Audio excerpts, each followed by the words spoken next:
చేస్తాను, ధర్నాలు చేస్తాను, మళ్ళీ గుళ్ళల్లో పూజలు చేస్తా అంటే ఏం చేసావు 5 ఏళ్ళు? రామతీర్థంలో రాముడి తల నరికేస్తే ప్రతిపక్షాలు వెళ్ళకూడదన్నావు, రానియకుండా అడ్డుకున్నావు, కేసులు పెట్టావు. ఎవరైతే రైతులు, భూములు కోల్పోయిన రైతులు, రాజధాని రైతులు, అమ్మవారి దర్శనానికి అడ్డుకున్నావు, లాఠీ ఛార్జీలు చేయించావు. నీ జాగిద్దారా, నీ ఎస్టేటా రాజ్యం అంటే?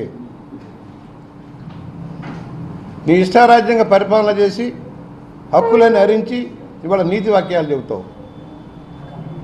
మేము ఒకటే ప్రశ్నిస్తున్నాం, ప్రతి మతాన్ని గౌరవిస్తాం, వారి ఆచారాలను గౌరవిస్తాం. నేను హిందువునైనా చర్చికి వెళ్తాం, మసీదుకి వెళ్తాం, వాళ్ళ ఆచార ప్రకారమే వ్యవహరిస్తాం. వారు ఏ సమయంలో రావాలంటారో ఆ సమయంలో వెళ్తాం, ఏ విధంగా ప్రవర్తించాలో ఆ విధంగా ప్రవర్తిస్తాం. నీకు ఆ ప్రవర్తన నియమం లేదు.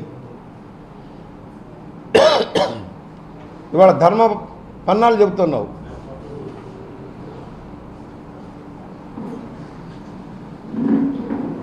ఆఖరికి రాజమహేంద్రవరంలో పుష్కరాల రేవులో గోదావరి హారతి నాపావు, డబ్బులు లేవంటూ.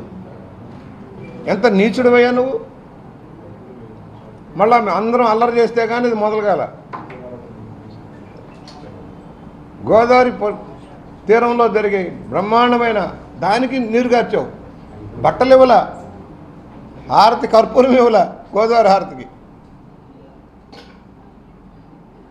డబ్బులు లేవంటావు. నువ్వు ఒక హిందువులకే కాదు, నువ్వు అన్ని మతాలకు వ్యతిరేకమే. చర్చిలకు డబ్బులు ఇచ్చావా? మోజునుకి డబ్బు ఇచ్చావా?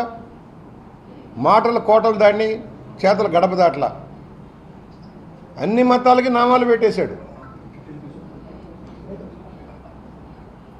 తనకు స్వార్థం, తన దోపిడి, మతం ముసుగులో దోపిడి, మతం ఓట్ల కోసం మతం, ఓట్లు వేయించుకోవడం చర్చి, ఓట్లు వేసుకోవడం మసీదు.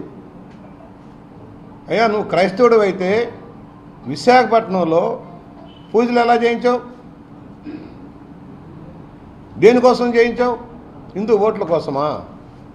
హిందువులను మోసం చేయటం కోసమా? ఆయన ఎవరో సాధు భూములు కట్టబెట్టావు, విశాఖపట్నంలో విలువైన భూములు కట్టబెట్టావు, రోడ్లు వేయించావు. ఒక పంచాయతీలో రోడ్డు వేయడానికి డబ్బు లేదు, కానీ స్వామివారికి తను ప్రమోట్ చేసిన స్వామివారి కోసం ఏదో ఆ పూజలు మాకు ఐడియా లేదు, పూజలు చేయించారు. మతం తీసుకున్నావా? హిందూ ధర్మం మతం తీసుకున్నావా? పూజలు చేసినప్పుడు హిందూ ధర్మం ప్రకారం చేసావా? నీ స్వార్థం కోసం, ఓట్ల రాజకీయం కోసం, ప్రజలను మభ్యపెట్టడం కోసం హిందూ ధర్మం ఆచరిస్తున్నట్టుగా నటించావు. ఇవాళేమో నేను క్రైస్తవుడినే అని చెబుతున్నావు. మొన్నేమో హిందువుల ఓట్ల కోసం హిందూ డ్రామా ఆడావు, క్రైస్తవుల ఓట్ల కోసం క్రైస్తవ డ్రామా ఆడతావు. నీ బతుకే అబద్ధాల మరి. నువ్వు దోచుకున్న సొమ్ముతో, నువ్వు పెట్టిన ఛానల్స్, నువ్వు పెట్టిన పత్రికలు, నువ్వు పెట్టిన పెట్టుబడిదారులతోటి కలిసి గోబెల్స్ ప్రచారం చేస్తున్నావు. ఇవాళ మతాలను రెచ్చగొట్టి పబ్బం గడుపుకోవాలన్న ఆలోచన చాలా దుర్మార్గం. అపరాధం చేసావు నువ్వు, నీ వల్ల అపరాధాలు జరిగిపోయినాయి, నువ్వు శిక్షించబడాలి. హిందువులు సహనంగా ఉంటారు కనుక నీ ఆటలు సాగుతున్నాయి, లేకపోతే నేను తరి కొట్టేవాడు నువ్వు చేసే అరాచకాలు.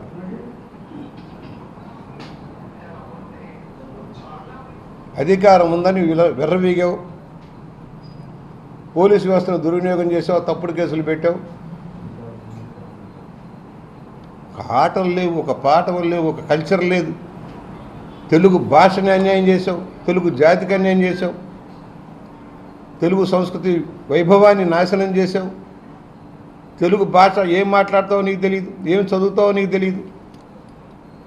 నీలాంటి పనికిరాని చెత్త నాయకత్వం వల్ల రాష్ట్రం నష్టపోయింది. ఇప్పటికే చెబుతున్నాం, ఇక నోరు మూసి కూర్చోండి. పిచ్చి కుక్కలు రోడ్డు మీదకి వస్తున్నాయి, మళ్ళా పిచ్చి కుక్కలు తరిమి కొడతాం, జాగ్రత్త.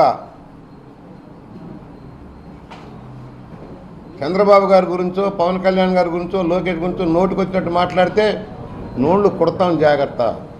అవాకులు చవాకులు పెరితే నోటికొచ్చి మీ ఆటలు సాగినాయి. తప్పుడు కేసులు పెట్టారు, సోషల్ మీడియా కేసులు పెడితే తప్పుడు కేసులు పెట్టారు, ప్రజల గొంతులు హరించారు, ప్రజల హక్కులు హరించారు. ఇక సాగు మీ ఆటలు సాగు. ఇది ప్రజాస్వామ్యంగా ఉన్న ప్రభుత్వం, ప్రజల హక్కులు కాపాడుతాం.